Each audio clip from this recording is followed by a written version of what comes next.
के मुताबिक कटास का मैना आंख का आंसू है, रोती हुई आंख, आंसुओं वाली झील। ये संस्कृत जुबान का लफ्ज है। इसे कटक शाह, इसका पहला नाम है कटक शाह।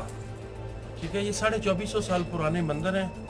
इनकी जो तामीर है ये नमक, मट्टी, चूना, मासूर की दाल, इमली का पानी और जानवरों की हड्डियां पीस के लगाई गई हैं। ये जिस मंदिर के हम सामने खड़े हुए हैं इसे शिव शंकर भोलेनाथ बोलते हैं। हिंदू मजहब में सबसे ज्यादा इबादत जो की जाती है वो शिव की जाती है। शिव इनका सबसे बड़ा गुरु है। और उसके बाद हनुमान का मंदिर है। हनुमान एक मंकी गॉड है इनका। उसके बाद राम और सीता का मंदिर है, रामाचंद्र मंदिर है। ऊपर ब्रिटिश पीरियड का पुलिस स्टेशन है। सामने जो है ये लाइब्रेरी है। लाइब्रेरी जो इनकी पुरानी तस्वीरें पड़ी हुई हैं इसमें। नीचे जो झील है, झील कैसे बनी?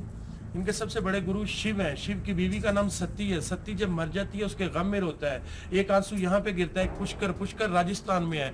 2 पवित्र झीलें बनती हैं। हिंदू लोग इधर साल में 2 दफा आते हैं, मार्च में और दिसंबर में, यात्रा के लिए। यात्रा उसे कहते हैं जैसे हम किसी मुकद्दस जगह पे जाते हैं। यात्रा के बाद वो झील में स्नान करते हैं। स्नान मीन्स वो नहाते हैं। नहाने के बाद इधर शिव शंकर के मंदिर में आते हैं और अपनी इबादत करते हैं।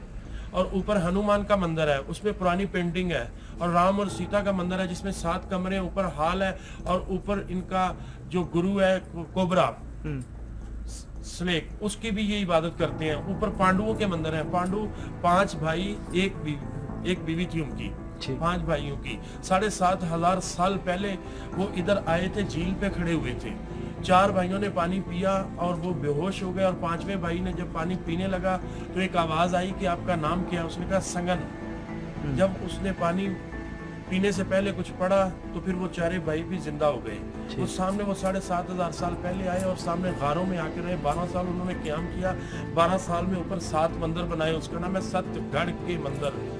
गढ़ मैंने सच्चे घर के मंदिर। उन्होंने 7 मंदिर बनाए जिसमें से 3 गिर गए, 4 बाकी हैं। एक बहुत मशहूर चीज यहाँ पे है जो स्तूप है बुद्ध मत का, बुद्धिस्ट का, वो अशोका की तामीर है। इधर संस्कृत जुबान में उन्होंने अल बहरूनी मुसलमान साइंसदान है जिसने 1100 साल पहले किताबे हिंद लिखी। किताबे हिंद में इसका जिक्र है। और जमीन का कुतुब मालूम किया।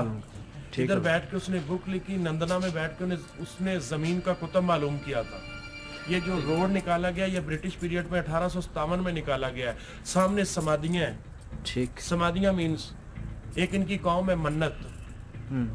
ठीक है, उसके पास जाके ये मनते पूरी करते हैं। उनका जो बड़ा बेटा होता है वो शादी नहीं करता, वो सारी जिंदगी हिंदू मजहब के इल्म में गुजार देता है।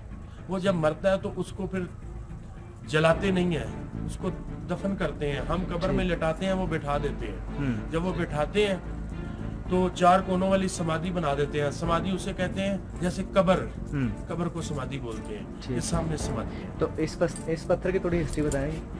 ये शिव शंकर भोलेनाथ का पत्थर है। यहाँ से इनका गुरु गायब हो गया था और जमीन से पत्थर निकल आया था। हिंदू मजहब में इसमें दूध चढ़ाया जाता है, नारियल तोड़ा जाता है, माथा टेका जाता है। ये ओरिजिनल है? ये ओरिजिनल है।